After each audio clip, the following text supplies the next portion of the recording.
Be tired, be active. इंशाल्लाह ताला आप इस टेस्ट को क्लियर भी कर लोगे। ओके जी, लेट्स स्टार्ट।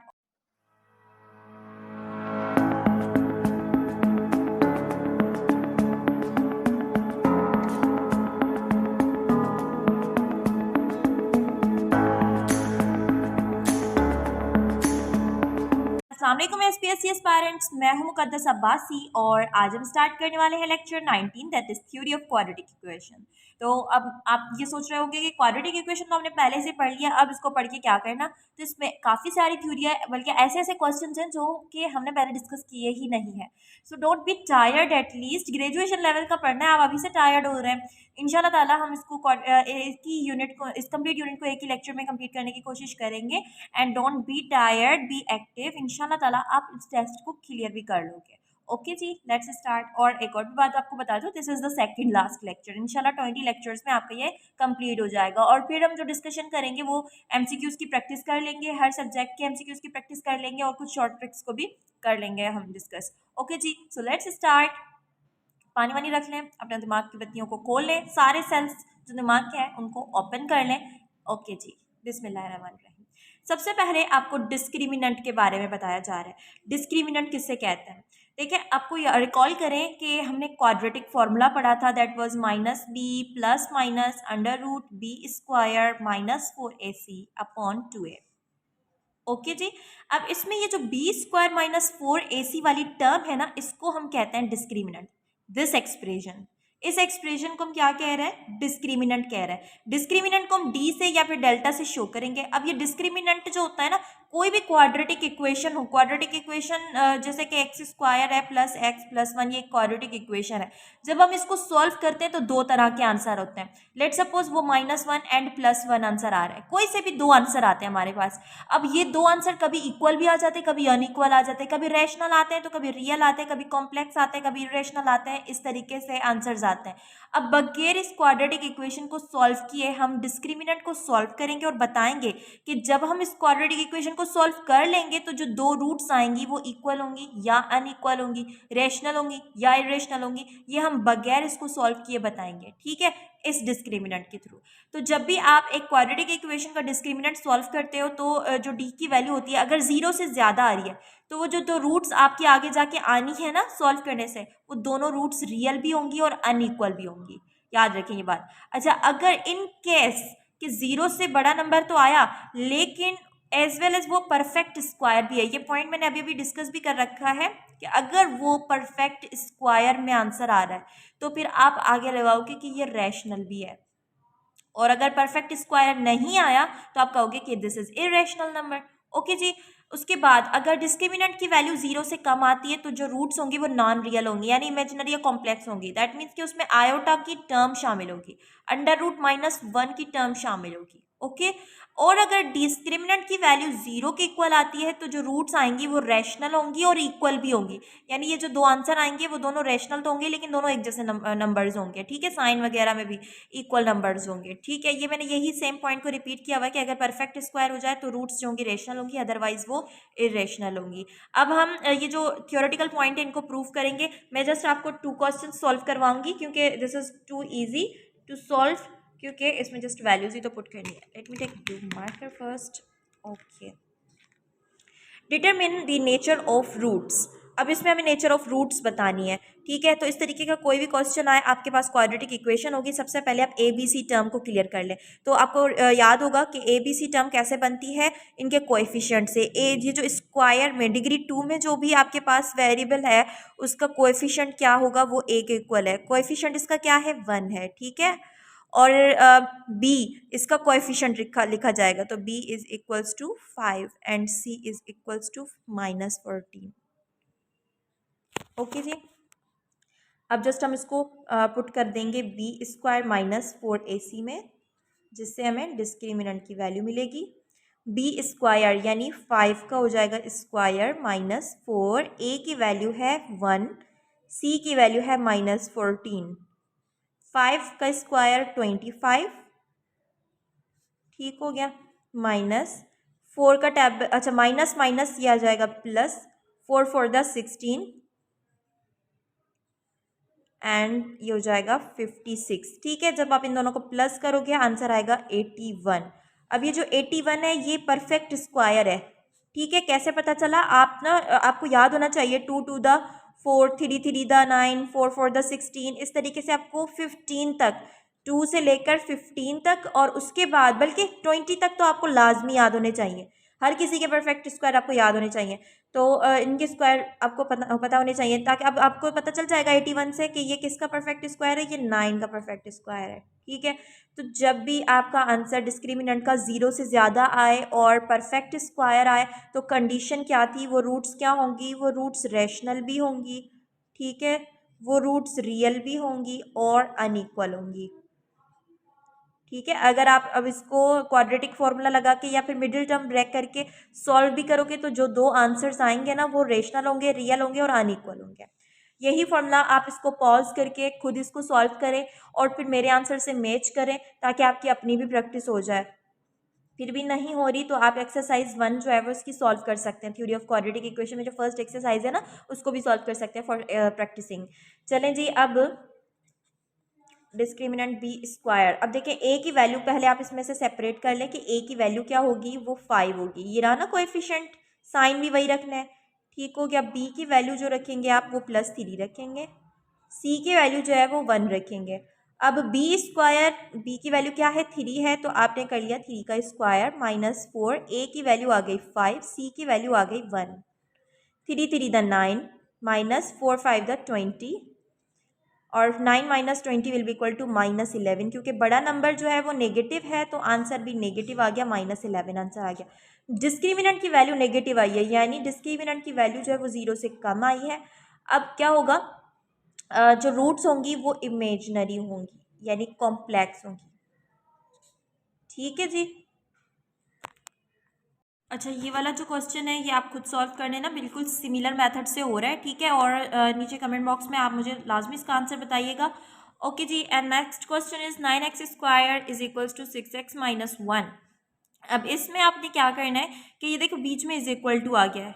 ठीक है, हमें ना इस पूरी वैल्यू, इन दोनों वैल्यूज़ को शिफ्ट करना है इस साइड ताकि एक कम्प्लीटली क्वाड्रेटिक इक्वेशन एक स्टैंडर्ड फॉर्म में आ जाए। ठीक है, तो ये हो जाएगा 9x², ये अपनी जगह पर रहा। 6x जब इस तरफ ले आएंगे तो ये हो जाएगा -6x एंड -1 जब इस साइड आएगा तो +1। ये हमने क्यों किया? क्योंकि ये बीच में इज इक्वल टू आ गया था, इज इक्वल टू 0 रखना है, एक परफेक्ट फॉर्म में, स्टैंडर्ड फॉर्म में लाना है इस इक्वेशन को। अच्छा जी, अब ए बी सी की वैल्यू सेपरेट कर ले। ए की वैल्यू आ जाएगी 9। ठीक है, ये आ गया पहला कोएफिशिएंट। बी की वैल्यू आ जाएगी -6 और सी की वैल्यू आ जाएगी +1। अब जस्ट सिंपली आप क्या करेंगे, b² -4ac में इसको पुट कर देंगे। b की वैल्यू है -6, इसका कर देना है आपने स्क्वायर। -4, a की वैल्यू आ गई 1, c की वैल्यू आ गई सॉरी बी ए की वैल्यू, सी की वैल्यू जो होगी 1 होगी एंड ए की वैल्यू है 9। ठीक है, मैंने ना इसको पहले 9 लिखना था फिर 1 लिखना था, वैसे बात तो सेम ही है। खैर, अब इसको सॉल्व कर लेते हैं। 6 का स्क्वायर हो जाएगा 36 -9 for the 36 answer, 36 - 36 answer will be 0। अब जब भी डिस्क्रिमिनेंट वैल्यू जो है वो 0 के इक्वल आए तो जो रूट्स होती हैं वो इक्वल होती हैं। ये हमने पढ़ा था ना, रैशनल भी होंगी, इक्वल भी होंगी। ठीक हो गया। अब आते हैं cube root of unity and their properties पर। तो क्यूब रूट किसको कहते हैं? कह रहे कि ना, लेट सपोज के क्यूब रूट ऑफ यूनिटी यानी 1 का क्यूब रूट एक्स क्यूब के इक्वल है। ठीक है, cube root of unity is equals to x3। अब इसको अगर हम सॉल्व करें और x की वैल्यू निकाल लें तो फिर हमारे पास ना 3 तरह की वैल्यूज आती हैं। कैसे सॉल्व करेंगे? इस -1 को, इस 1 को हम ले आएंगे इस साइड तो ये हो जाएगा x³ - 1, फिर इसमें a³ - b³ का फॉर्मूला अप्लाई करेंगे। ठीक है, और फिर इसको फर्दर क्वाड्रेटिक इक्वेशन लगाकर सॉल्व करेंगे, जो कि इसको ड्राइव करना कहलाता है। अब ड्राइव करना ये हमारे एमसीक्यूज के पॉइंट ऑफ व्यू से इंपॉर्टेंट नहीं है, मैंने जस्ट आपको सिंपली बता दिया कि इसको a³ - b³ का फॉर्मूला लगा के सॉल्व करके 3 तरह की वैल्यूज निकाली गई हैं जिसको हम कहते हैं these are cube root of unity. और वो 3 तरह की वैल्यू है 1 -1 माइनस आयोटा √3/2 -1 प्लस आयोटा √3/2। अब इतनी बड़ी वैल्यू को पढ़ना लिखना ईजी नहीं है, बार बार यूज होती हैं, तो इसको रिप्लेस करके ओमेगा लिखा जाता है। इस w को पढ़ेंगे ओमेगा। ठीक है, और यही वैल्यू माइनस में हो तो इसे हम ओमेगा स्क्वायर कहते हैं। और तीसरी वैल्यू जो x की आएगी वो 1 आएगी। तो 3 तरह की जो वैल्यूज है इसे हम कहते हैं क्यूब रूट ऑफ यूनिटी। ये तीनों जो है वो तीनों ही क्यूब रूट ऑफ यूनिटी में आती हैं। अब हम इसकी प्रॉपर्टीज को डिस्कस कर लेते हैं। सबसे पहली प्रॉपर्टी क्या कहती है कि each of complex cube of unity is square of the other, यानी अगर हम इसका जो क्यूब रूट ऑफ यूनिटी है अगर इसका स्क्वायर ले लें तो वो दूसरी क्यूब रूट ऑफ यूनिटी के इक्वल आ जाएगा। जैसे अगर ओमेगा स्क्वायर का हमने स्क्वायर ले लिया तो वो ओमेगा के इक्वल आ जाएगा। ठीक है, तो इनमें से किसी का भी अगर स्क्वायर कर ले तो वो दूसरी के इक्वल आ जाता है। Sum of three cube roots of unity is zero, अगर हम इन तीनों क्यूब रूट्स ऑफ यूनिटी का जो है सम निकालें, तीनों को आपस में प्लस कर दें, आंसर जीरो आएगा। मैट्रिक की बुक में तो इनको सॉल्व करके मतलब प्रूफ भी किया हुआ है कि कैसे ये जीरो के इक्वल हो रहा है, लेकिन कैसे हो रहा है ये हमारा कंसर्न नहीं है। एमसीक्यूज के पॉइंट ऑफ व्यू से आप डायरेक्टली प्रॉपर्टीज को याद कर लें कि इनका सम जीरो के इक्वल आ रहा है, इनकी जो स्क्वायर है वो जो है दूसरे क्यूब रूट ऑफ यूनिटी के इक्वल आ रहा है। ठीक है, थर्ड जो प्रॉपर्टी है दैट इज कि अगर इन तीनों क्यूब रूट्स के प्रोडक्ट ले लें तो वो वन के इक्वल आएगी। ठीक है, प्रोडक्ट यानी multiplication of these three cube roots is equals to one. फिर फिफ्थ प्रॉपर्टी जो है, sorry this is fourth property जो है वो ये है कि हर जो कॉम्प्लेक्स क्यूब रूट है वो दूसरे के रेसिप्रोकल के इक्वल है। जैसे ओमेगा जो है वो किसके इक्वल है, वन अपॉन ओमेगा स्क्वायर के, और ओमेगा स्क्वायर किसके इक्वल है, वन ओवर ओमेगा के। And fifth property is every integral power of omega cube is unity, her omega cube की जो है इंटीग्रल पावर ले ले तो वो वन के इक्वल आएगी। जैसे कोई सा भी नंबर हो अगर थ्री से मल्टीप्लाई हो रहा है, 3m that will be equal to one. ठीक है, अच्छा अब जो है कुछ और टॉपिक्स को डिस्कस कर लेते हैं, दैट इज के रूट्स और कोएफिशिएंट ऑफ क्वाड्रेटिक इक्वेशन के बीच में क्या रिलेशनशिप होता है। ओके जी, तो रूट्स हम किसे कहते हैं, जो क्वाड्रेटिक इक्वेशन को सॉल्व करने के बाद जो दो आंसर हमारे पास आते हैं उनको हम रूट्स कहते हैं, और कोएफिशिएंट जो ए बी सी कोएफिशिएंट जो हम इससे पहले वाले क्वेश्चंस में सॉल्व करते हुए आए हैं वो है। अब इन दोनों के बीच में रिलेशनशिप जो है इन दोनों फॉर्मूलाज से हम देख सकते हैं कि सम ऑफ दीज क्यूब रूट्स, ये जो रूट्स हैं उनको अल्फा एंड बीटा से हम शो करेंगे। अल्फा बीटा का जो सम होगा वो माइनस बी अपॉन ए के इक्वल है, और उनकी जो प्रोडक्ट है वो सी अपॉन ए के इक्वल है।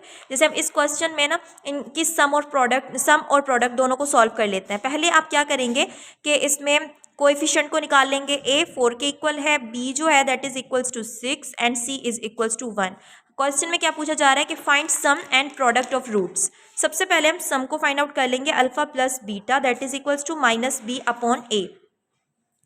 माइनस बी जो है वो 6 है, ए की वैल्यू 4 है, इसको सिंप्लीफाई करेंगे तो 2 का टेबल लग रहा है and answer is minus 3 upon 2। ये आ गया सम ऑफ द रूट्स। अगर हम product of the roots find out करना चाहें that is equal to C upon A, C की वैल्यू जो है वो 1 है, ए की वैल्यू 4 है, तो आंसर क्या आ रहा है 1 अपॉन 4 आंसर आ रहा है, और ये माइनस 3 अपॉन 2 आंसर आ रहा है। तो जो है इस तरीके से हम sum and product of the roots निकाल सकते हैं। Okay, next question is find the value of k if the sum of the roots is equal to product of its roots।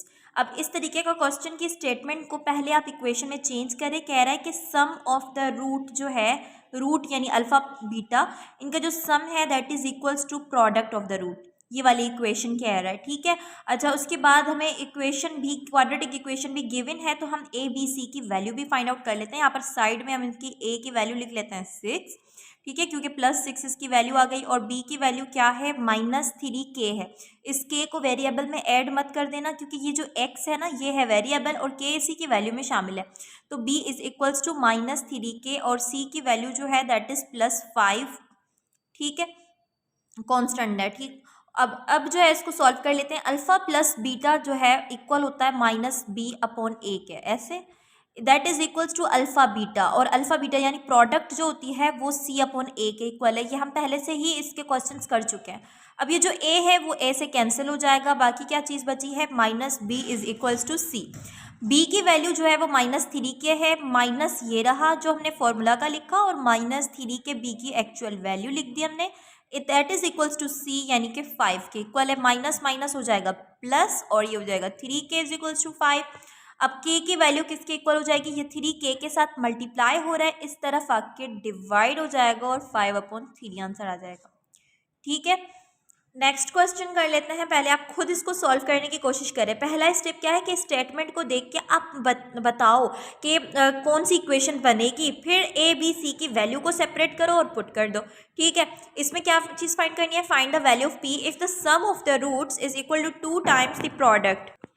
तो हम ना इसमें पहले इक्वेशन बना लेते हैं। कह रहे हैं if the sum of the roots, जो सम ऑफ द रूट्स है that is equal to 2 times the product, 2 times the product यानी twice of the alpha beta. ठीक है, अब हम क्या करेंगे, सेकंड स्टेप क्या है कि ए बी सी की वैल्यू को सेपरेट कर दें इसमें से।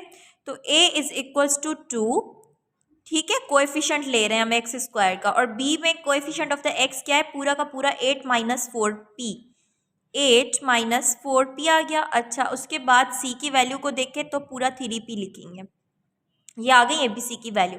अब अल्फा प्लस बीटा किसके इक्वल होता है, that is equals to minus b upon a, and twice of the alpha beta की जगह पर हम लिखेंगे सी अपॉन ए। ठीक हो गया।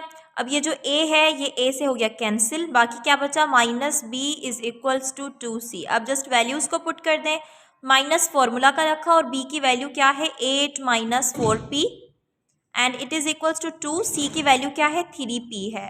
ठीक हो गया। अब हम साइंस को रिवर्स कर देंगे, माइनस 8 के साथ मल्टीप्लाई होके -8 और minus minus plus 4p that is equals to 3 to the 6p हो जाएगा ये। अब p को p के साथ रखेंगे, -8 अपनी जगह पर रहा, 4p जब इस साइड आएगा तो माइनस का हो जाएगा 6p माइनस 4p। ठीक, -8, 6 में से माइनस कर दें 4 तो ये हो जाएगा 2p के इक्वल। अब p की वैल्यू फाइंड आउट करनी है, p के साथ 2 मल्टीप्लाई हो रहा है ना, तो यहाँ जाके डिवाइड हो जाएगा, तो -8 upon 2 is equals to p, and 2 का टेबल 8 पे 4 टाइम, तो -4, आंसर इज -4। कोई भी मुश्किल चीज़ नहीं है, आप बस इस पर फोकस करें, ये आसानी से हो जाएंगे क्वेश्चंस आपके। ओके जी, ये वाला क्वेश्चन भी पॉज करके खुद करने की कोशिश करें, अगर नहीं हो रहा तो फिर यहाँ से मैं आपको करवा देती हूँ कि if the sum of the square of the roots, sum of the square of the roots, ठीक है, यानी आपने रूट्स का स्क्वायर करके उनका सम करना है, ऐसे वो किसके इक्वल है इस इक्वेशन का, इज 5, वो 5 के इक्वल है। ठीक है, तो के की वैल्यू फाइंड आउट करनी है, तो साइड में ना ए बी सी की वैल्यू फाइंड आउट कर लेते हैं। ए की वैल्यू हो जाएगी 2 इस इक्वेशन को देख के, और बी की वैल्यू है 3k, सी की वैल्यू है के स्क्वायर। अब इसमें हम वैल्यूज पुट कैसे करें, क्योंकि हमें तो सिर्फ अल्फा प्लस बीटा की वैल्यू पता है ना, और अल्फा बीटा की वैल्यू पता है, स्क्वायर की तो वैल्यू ही पता नहीं है। तो यहाँ पर एक फॉर्मूला लगेगा, that is a square plus b square is equals to a plus b whole square minus 2ab। I hope कि आपको ये फॉर्मूला याद होगा। ठीक है, तो ये वाला फॉर्मूला अप्लाई करेंगे, अल्फ़ा प्लस बीटा पे अगर हम ये वाला फॉर्मूला लगाएं तो ये हो जाएगा alpha plus beta whole square minus 2 alpha beta A B यानी alpha beta, and it is equals to 5। A को अल्फ़ा समझे, बी को बीटा समझे, इस पूरे फॉर्मूला को पुट कर दें। ठीक है, ये हमने पुट कर दिया। अब जो है अल्फ़ा प्लस बीटा की जगह पर हम रखेंगे minus b upon a whole square minus 2 c upon a is equals to 5।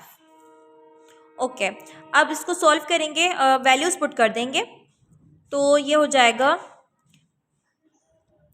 b की वैल्यू जो है that is 3k, minus formula का पुट कर दिया हमने 3k अपॉन a की वैल्यू है 2 और इसका हमने कर दिया होल स्क्वायर माइनस 2, c की वैल्यू है k स्क्वायर अपॉन a की वैल्यू है 2 and that is equals to 5। ठीक है, स्पेस कम है आई थिंक क्वेश्चन। अच्छा, अब 3 का स्क्वायर है 9k स्क्वायर अपॉन 2 का स्क्वायर करेंगे तो आंसर आएगा 4, माइनस ये 2 से हो जाएगा कैंसिल, के स्क्वायर इज इक्वल्स टू 5। ठीक, 4 ले लिया हमने एलसीएम। ठीक, 4 एलसीएम ले लेंगे तो यहाँ पर क्या चीज़ बचेगी 9k स्क्वायर, क्योंकि 4 से कैंसिल हो गया, और ये 4k स्क्वायर से मल्टीप्लाई होके माइनस का 4k square that is equals to 5। ये 4 इस साइड जाके मल्टीप्लाई करेगा 5 से। ठीक है, and 9k square minus 4k square किसके इक्वल आ जाएगा 5k square is equals to, ये 4 यहाँ जाके मल्टीप्लाई करेगा तो 4 5 20। अब k स्क्वायर की वैल्यू आ जाएगी 5, यहाँ के डिवाइड में आ जाएगा तो आंसर आएगा 4, क्योंकि 20 divided by 5 is equals to 4। ठीक है, 4 आंसर आया, लेकिन ये जो 4 आंसर आया है ये स्क्वायर का है। अब स्क्वायर खत्म करने के लिए यहाँ पर हम लगा देंगे root, under root 4 is equals to 2 plus minus 2। ठीक है, बड़ी कंजूसी से इसको ख़त्म किया है मैंने यहाँ पर। k is equals two plus minus 2। ठीक है, इसको खुद भी सॉल्व करने की कोशिश करें। ओके जी। नेक्स्ट क्वेश्चन है कि find p if roots of the equation differ by 2। Differ by 2 यानी जो रूट्स ऑफ द इक्वेशन है वो डिफर यानी माइनस जो है उनका, यानी जो उनका सब्ट्रैक्शन है वो इक्वल है 2 के। ये हमारी बनी इक्वेशन। ठीक है, और फिर हम a b c की वैल्यू फाइंड आउट कर लेते हैं फ्रॉम दिस क्वाड्रेटिक इक्वेशन। तो a की वैल्यू 1 आ रही है क्योंकि एक्स स्क्वायर का कोएफिशिएंट 1 कंसीडर किया जाएगा। b की वैल्यू आ जाएगी -p और c की वैल्यू आ जाएगी 8। ठीक है, अब सिंपली हम वैल्यूज पुट करेंगे, लेकिन हमारे पास तो अल्फा माइनस बीटा के लिए कोई इक्वेशन है ही नहीं। हमारे पास तो अल्फा प्लस बीटा इक्वल होता है, अल्फा बीटा होता है, लेकिन अल्फा माइनस बीटा नहीं है। तो अब इस अल्फा माइनस बीटा को हमें अल्फा प्लस बीटा में कन्वर्ट करना पड़ेगा। ठीक है, जिसके लिए हम फॉर्मूला लगाएंगे होल स्क्वायर का, यानी बोथ साइड हम इसको स्क्वायर कर लेंगे। बोथ साइड को हमने स्क्वायर कर लिया।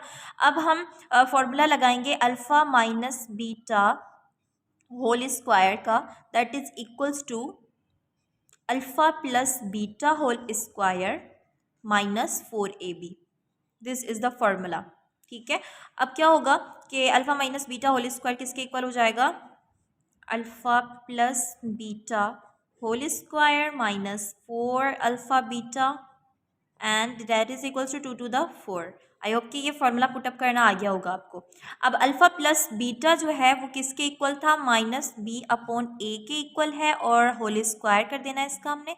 -4 अल्फा बीटा किसके इक्वल था? c/a के इक्वल था, दैट इज इक्वल्स टू 4। यानी इक्वेशन को हमने ना घुमा फिरा के कैसे भी करके फॉर्मूलाज अप्लाई करके ऐसी फॉर्म में लाना है जहाँ पर जस्ट हमारे पास अल्फा प्लस बीटा और अल्फा बीटा की टर्म बचे, ना माइनस हो ना कोई और स्क्वायर्ड फॉर्म हो, कुछ भी ना हो। ठीक है, अब जस्ट वैल्यूज को पुट करते हैं। -b माइनस फॉर्मूला का और माइनस ये वाला होके प्लस हो जाएगा। मैं अब इसको डायरेक्टली प्लस लिख रही हूँ, चलो -p लिख देते हैं बस। क्यों लिखें? ये -b है और ये -p है, माइनस माइनस प्लस हो जाएगा। अपॉन a जो है वो 1 है। ठीक है, इसका कर दिया हमने होल स्क्वायर। ठीक हो गया। -4 c की वैल्यू है 8/a की वैल्यू है 1, दैट इज इक्वल्स टू 4। अब ये माइनस का p होल स्क्वायर होके आंसर आएगा p स्क्वायर। चलो माइनस का नहीं था यार, p स्क्वायर अपॉन 1 है तो उसको ख़त्म कर दिया हमने। -4 8 द 32, 1 को ख़त्म कर दिया हमने, है ही नहीं इसकी कोई वैल्यू, इज इक्वल्स टू 4। ठीक, अब ये -32 इस साइड आके प्लस का 32 हो जाएगा, क्योंकि p स्क्वायर को तो खाली छोड़ना है ना हमने। 4 + 32 दैट इज इक्वल्स टू 36। अब ये p स्क्वायर का रिजल्ट है, हमें p की वैल्यू चाहिए। Find the value of p square नहीं है। तो स्क्वायर खत्म करने के लिए हम क्या करते हैं? दोनों साइड रूट लगाते हैं। हम डायरेक्टली इसको रूट लगा लेते हैं। √36 इज इक्वल्स टू p। √36 किसके इक्वल होगा? 6 के इक्वल होगा, तो p इज इक्वल्स टू 6। फिर लास्ट में ये वाला क्वेश्चन भी कर लेते हैं, खुद करने की कोशिश करें पॉज करके, अगर नहीं हो रहा तो फिर वीडियो को दोबारा देख लें। Find k if sum and product of roots are 5/6। यानी अब जो है वो अगर सम ऑफ द रूट देखें तो वो भी 5/6 के इक्वल है, अगर प्रोडक्ट ऑफ द रूट देखें तो वो भी 5/6 के इक्वल है। इस इक्वेशन को ना में से हम a b c की वैल्यू देख लेंगे। तो a की वैल्यू 6 है, b की वैल्यू -3k है और c की वैल्यू है 5। ठीक है, यहाँ से हमने इनकी निकाली वैल्यूज़। अब इनमें से कोई सी भी इक्वेशन आप यूज़ कर लो, आंसर आ जाएगा। हम फर्स्ट वाली लेट सपोज यूज़ करते हैं, तो alpha plus beta is equals to 5/6। ठीक है, अल्फा प्लस बीटा जो कि इक्वल होता है -b/a के, वो इक्वल हो जाएगा 5/6 के, माइनस b जो है दैट इज 3 के, तो ये -3 k is equals to 5/6, minus minus plus हो जाएगा 3k/5/6। ठीक है, अब ओके एक सेकंड रुके, ये 3k/6 आएगा ना, a की वैल्यू कौन पुट करेगा? मैं ही करूँगी। अब ये 6 से कैंसिल हो गया k की वैल्यू के लिए। 3k is equals to 5, k की वैल्यू के लिए 3 मल्टीप्लाई हो रहा है ना, तो इस साइड आके डिवाइड हो जाएगा। ये आ गया आपका आंसर। ठीक है जी, थैंक यू सो मच। अब नेक्स्ट क्वेश्चन करते हैं जी। अब कुछ और क्वेश्चंस कर लेते हैं। ये क्वेश्चंस मैं कहीं से नहीं ला रही, ये आपकी बुक का ही हिस्सा है, तो फिर जो है वो बोर होना बंद कर दें, पढ़ना शुरू करें। बाकी कुछ ही दिन रह गए हैं आपके टेस्ट में, तो पढ़ोगे लिखोगे बनोगे नवाब, इंशाल्लाह नवाब बन के आओगे, एचएसटी बन के आओगे इंशाल्लाह। Form quadratic equation whose roots are. अब यहाँ पर ना हमें रूट्स गिवन है कि अल्फ़ा जो है और बीटा दोनों गिवन है, ये प्लस माइनस में वैल्यू है ना, तो कह रहा है कि अगर अल्फ़ा जो है वो +2√5 के इक्वल है तो जो बीटा होगा वो ऑब्वियसली 7 - 2√5 के इक्वल होगा। कोई सी भी अल्फ़ा बीटा की वैल्यू हो, आपने क्वाड्रेटिक इक्वेशन कैसे बना लेनी है, पहले आपने अल्फ़ा प्लस बीटा की वैल्यू फाइंड आउट करनी है और फिर आपने अल्फ़ा बीटा की वैल्यू फाइंड आउट करनी है। यहाँ पर आप क्या चीज़ कर रहे हो, यहाँ पर आप सम कर रहे हो। यहाँ पर क्या चीज़ कर रहे हो, यहाँ पर आप प्रोडक्ट फाइंड आउट कर रहे हो। क्या होगा कि सम और प्रोडक्ट जब मिल जाएंगी तो हमें पता है क्वाड्रेटिक इक्वेशन में क्या होता है, पहले होता है x², फिर होता है minus sum of the product और x, ठीक है, सम ऑफ द प्रोडक्ट रखेंगे, x रखेंगे प्लस प्रोडक्ट रखेंगे, बन गई क्वाड्रेटिक इक्वेशन। बहुत ही सिंपल है, यहीं पे पॉज करो, खुद सॉल्व करो और फिर खुद के लिए ही क्लैप करो, ठीक है। पहले तो आपको खुद को मोटिवेट करना चाहिए ना। ओके जी, लेट्स स्टार्ट अगेन। हम अल्फ़ा प्लस बीटा सॉल्व कर लेते हैं पहले, that is equals to x में फाइंड आउट करना है। तो अल्फ़ा प्लस बीटा की वैल्यू किसके इक्वल होती है जी, माइनस बीटा अपॉन a के इक्वल होती है, ठीक है। लेकिन यहाँ पर ये चीज़ रखने की नीड ही नहीं है क्योंकि हमारे पास इक्वेशन गिवन नहीं है, हमारे पास तो अल्फ़ा बीटा डायरेक्ट गिवन है, तो हम इनको डायरेक्टली सम कर लेंगे। तो अल्फ़ा की वैल्यू क्या थी, इट वाज 7 + 2√5, इसको हम प्लस कर देंगे किसमें, 7 - 2√5 में, ठीक। तो क्या होगा, ये कैंसिल आउट हो जाएगा, 7 + 7 = 14, यानी जो हमारे पास सम आया है दैट इज इक्वल्स टू 14। अब हम प्रोडक्ट फाइंड आउट कर लेते हैं। तो प्रोडक्ट किसके इक्वल है, अल्फ़ा बीटा के इक्वल है। अब हम क्या करेंगे, 7 + 2√5 को मल्टीप्लाई कर देंगे किसके साथ, 7 - 2√5 के साथ मल्टीप्लाई कर देंगे, ठीक है। तो 7 7 हो जाएगा 14 और ये हो जाएगा 7 × 14 √5। Again this one will be 7 × 14। अब क्या होगा, देखो मल्टीप्लाई करना आता होगा दो ब्रैकेट्स को, पहले ये वाला 7 इस 7 के साथ मल्टीप्लाई हो रहा है, ठीक है। फिर ये वाला 7 इस 2√5 के साथ मल्टीप्लाई होकर -14√5 आ गया। अब क्या करेंगे, इस 2√5 को मल्टीप्लाई कर देंगे 7 के साथ, तो ये हो जाएगा 7 × 14√5 और यही 2√5 इस 2√5 के साथ मल्टीप्लाई हो गया, प्लस माइनस माइनस, और ये 2 2 होहो जाएगा 4। √5 जब √5 के साथ मल्टीप्लाई होगा तो आंसर विल बी 5 और इस तरीके से, ठीक है। -14√5 + 14√5 से कैंसिल हो गया और माइनस माइनस हो जाएगा प्लस और 5 for the 20, ठीक है। इस हिसाब से सॉरी ये प्लस नहीं आएगा, ये माइनस ही आएगा क्योंकि ये माइनस इसका था जो कि कैंसिल हो गया। -4 × 5 20 आ गया, तो 14 - 20 आंसर विल बी, माइनस में आंसर आएगा -6, तो प्रोडक्ट आ गई -6 के इक्वल। अब बस इस इक्वेशन में पुट कर दें, x² की जगह पर हमने x² रखा, minus sum of the product किसके इक्वल था, 14 के इक्वल था, ठीक है, प्लस प्रोडक्ट किसके इक्वल है, ये x भी लगाना है, प्रोडक्ट किसके इक्वल है, -6 के इक्वल है, तो हमने -6 लगा दिया, दैट इज इक्वल टू 0। सो ये बन गई हमारी क्वाड्रेटिक इक्वेशन, ठीक है, बिल्कुल ईजी था। अच्छा, अब जो है इस सिस्टम को सॉल्व करना है, ये वाले क्वेश्चन भी स्किप नहीं कीजिएगा, आते हैं, ठीक है। तो मैंने थोड़े मुश्किल वाले ही चूज़ किए क्योंकि आसान वाले आप मुश्किलें पड़ी इतनी कि आसान हो गई, तो इतनी मुश्किल क्वेश्चन करोगे ना तो आसान वाले फिंगर टिप्स पे होते हैं। 4x² + y² = 68, ठीक है। ये हमारे पास दो इक्वेशंस हैं और क्या कह रहा है कि इस सिस्टम को सॉल्व करो। इस सिस्टम को सॉल्व करने का मतलब पता है कि कह रहा है x की वैल्यू भी बताओ और y की वैल्यू भी बताओ, ठीक है। अब क्या करें कि देखें इन दोनों को, पहले देखो कि x और y की वैल्यू कैसे निकल सकती है। तो अगर हम इन दोनों को ऐड करें तो ऐड नहीं कर सकते क्योंकि ये स्क्वायर फॉर्म में है और ये सिंपल फॉर्म में है। तो हम किस तरीके से सॉल्व करें इसको, पहले हम क्या करेंगे, फर्स्ट इक्वेशन में से ना y की वैल्यू को अलग कर लेते हैं। अगर हम फर्स्ट इक्वेशन में से y की वैल्यू को अलग करें तो 2x इसके साथ प्लस हो रहा है ना, 10 के साथ माइनस हो जाएगा, ये इक्वेशन 1 बनी हमारे पास। अब इस इक्वेशन 1 को ही सॉल्व करते हैं, बल्कि इक्वेशन 3 है, 1 2 तो ये रही, इक्वेशन 3 है ये हमारे पास। अब इसी में से हम सॉल्व करेंगे। कैसे? पहले हम x की वैल्यू फाइंड आउट करेंगे और फिर y की वैल्यू फाइंड आउट करेंगे। अब देखो ये जो y की वैल्यू 3 से हमें मिली है इसको हम इक्वेशन 1 में कर देते हैं पुट। तो 2x plus y is equals to 10। अब इसमें हम क्या करेंगे, y की जगह पर ये वैल्यू रखेंगे। तो 2x माइनस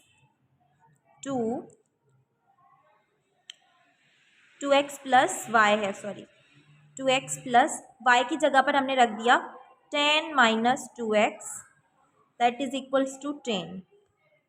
ठीक है, फर्स्ट वाली इक्वेशन में हमने क्या किया है, y की वैल्यू रख दिया दैट इज 10 माइनस 2x। तो 2x plus 10 minus 2x is equals to 0। यहाँ पर ये तो देखें यहाँ पर तो x से कैंसिल हो जाएगा।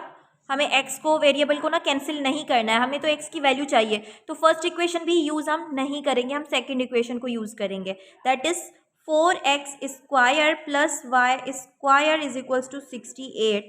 यहाँ पर अगर हम पुट करते हैं तो देखते हैं कि अगर x की वैल्यू हमारे पास आती है या नहीं। तो 4x स्क्वायर प्लस वाई की जगह पर हमने रख दिया 10 माइनस 2x, जो कि हमने थर्ड इक्वेशन में प्रूव किया था कि y की वैल्यू इस तरीके से आएगी। इसका कर दिया whole square that is equals to 68। ठीक है, और फिर यहाँ पर a minus b whole square का फॉर्मूला लगेगा जिसके अकॉर्डिंग हम क्या करेंगे कि 10 का स्क्वायर कर देंगे minus 2ab plus b square is equals to 68। ठीक है, अब इसको जब सॉल्व करोगे तो 4x square plus 100 minus 2 to the 4 10 the 40 x plus 4x square is equals to 68। ठीक है, अब मुझे ये ना कहना आप जल्दी जल्दी करवा रही हैं मैम, समझ नहीं आ रहा, क्योंकि अब जो है ना काफ़ी सारी मैथ्स कर चुके हो तो ये वाली कैलकुलेशन बिल्कुल ईजी है। अगर यहाँ पर भी प्रॉब्लम हो रही है तो आप जैसे कभी स्पीड बढ़ानी होती है तो मुझे 2x पे सुनते हो ना, वैसे अगर आपको स्लो सुनना है तो इसको स्लो भी कर सकते हो आप स्पीड को। इसलिए जो है मुझे तो जल्दी काम करवाना है ना। खैर 4x स्क्वायर, अब ये जो x का वेरिएबल है, सॉरी ये 4x स्क्वायर है, ये भी 4x स्क्वायर है, ये ऐड होके हो जाएंगे 8x स्क्वायर। ठीक, माइनस 40x, ठीक हो गया, और प्लस 100, ये 68 इस साइड आके माइनस का 68 हो जाएगा। तो अब इसको फर्दर सॉल्व कर लेते हैं, मैं इसको यहाँ पर सॉल्व करती हूँ। 8x square minus 40x, 100 minus 68 करोगे तो आंसर आएगा प्लस का 32 दैट इज इक्वल्स टू 0। ठीक, अब इसको ना ये क्वाड्रेटिक इक्वेशन है, क्वाड्रेटिक फॉर्मूला लगा के सॉल्व करो या मिडिल टर्म ब्रेक करो। लेकिन उससे पहले आप देखा करो कि अगर कोई एक टेबल सब पे लग रहा है ना तो वो लगा के इसको सिंप्लीफाई कर लो ताकि आसानी से हो जाए। तो 8 का टेबल सब पे लग रहा है, 8 का टेबल अगर इस पर लगाएंगे यानी सबको हम 8 से अगर डिवाइड कर दें तो सिंप्लीफाई हो जाएगा। 8 से कैंसिल होके x स्क्वायर माइनस ये हो जाएगा 5x प्लस ये हो जाएगा 4 दैट इज इक्वल्स टू 0। अब ये क्वाड्रेटिक इक्वेशन सॉल्व करना भी आसान हो गई। तो मिडिल टर्म ब्रेक करेंगे इस तरीके से कि जब हम उनको मल्टीप्लाई करेंगे तो आंसर 4 आए और सम करें तो 5 आंसर आए। ठीक है, तो हम क्या करेंगे, इसको कौन से दो नंबर सेलेक्ट करेंगे, हम सेलेक्ट करेंगे 4x और माइनस का x, ये प्लस 4 दोबारा आ गया यहाँ पर। ठीक है, अब इन दोनों को मल्टीप्लाई करोगे ना 4x स्क्वायर आंसर आ जाएगा, और इन दोनों को ऐड करोगे तो माइनस 5x आंसर आएगा। इसमें से कॉमन क्या निकल रहा है, x माइनस 4 अंदर बचा, माइनस 1 कॉमन ले लिया तो वापस x माइनस 4 कॉमन निकाली हमने। ठीक है, ये अंदर बचा। अब एक ब्रैकेट बनी x माइनस 1 की, दूसरी ब्रैकेट बनी है x माइनस 4 की। x minus 1 is equals to 0, तो यहाँ से x की वैल्यू हमें मिली प्लस 1, और x माइनस 4 से हमें जो वैल्यू मिलेगी वो x प्लस 4 मिलेगी। ठीक है, तो दो वैल्यूज मिली हैं, एक x की वैल्यू मिली प्लस 1, दूसरी मिली है प्लस 4। अब हमें y की वैल्यू फाइंड आउट करनी है। ठीक है, तो मैं यहीं पर इसको कंटिन्यू करती हूँ। y की वैल्यू के लिए कोई सी भी इक्वेशन उठा लो, कहीं से भी आपको वैल्यू मिल सकती है। हम इक्वेशन 3 को यूज़ कर लेते हैं जहाँ से हमने डायरेक्टली पुट कर लेना है। इक्वेशन 3 की जो वैल्यू है 10 माइनस 2x, यहाँ पर हम पहले x की वैल्यू ये वाली रखेंगे फर्स्ट वाली, तो 10 minus 2 x is equals to 1, 10 minus 2 1 2 that is equals to 8। तो जब x की वैल्यू प्लस 1 रखेंगे तो y की वैल्यू कैसे क्या आएगी, 8 आएगी। ऐसे लिखेंगे 1, 8, ये सिस्टम बना। ठीक है, और अगर प्लस 4 है तो आप खुद भी सॉल्व करें, कुछ तो आप भी करें, मैं भी करवा रही हूँ। 10 minus 4 to the 8 that is equals to 2। ठीक है, ये आंसर आ गया 2। तो x की वैल्यू जब +4 है तो y की वैल्यू क्या आ रही है, 2 आ रही है। ओके जी, कॉम्प्लेक्स था? बिल्कुल भी नहीं था, क्योंकि मुश्किल वाला कर लिया ना, अब आसान सवाल आएंगे तो आप कर लोगे। ये वाला आसान है, बिल्कुल आसान है। X square plus y square is equals to 4, 2x square minus y square is equals to 8। ये दो इक्वेशन है हमारे पास, इक्वेशन 1 एंड इक्वेशन 2। तो पहले मैंने आपसे कहा था कि इनको ऐड या सब्ट्रैक्ट करके देखो कि क्या ये हो रहे हैं, तो ये हो सकते हैं क्योंकि दोनों स्क्वायर फॉर्म में है, तो ये हो सकते हैं। वो नहीं हो सकते थे क्योंकि एक स्क्वायर फॉर्म में इक्वेशन थी तो दूसरी सिंपल थी। ये हो सकते हैं। इनको अगर हम ऐड करें तो वाई वाई से कैंसिल हो जाएगा, दोनों अपोजिट साइन के हैं, और इन दोनों को ऐड कर दो तो ये हो जाएंगे 3x square is equals to 8 plus 4 हो जाएगा 12।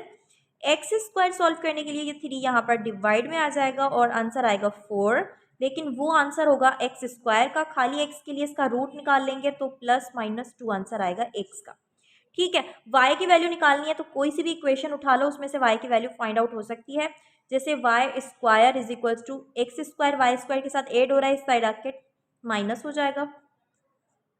ठीक है, तो y square is equals to 4 minus x की पहले आप +2 वाली वैल्यू रखें और उसका स्क्वायर ले लें, तो ये हो जाएगा हमारे पास 4 माइनस 2 टू द 4।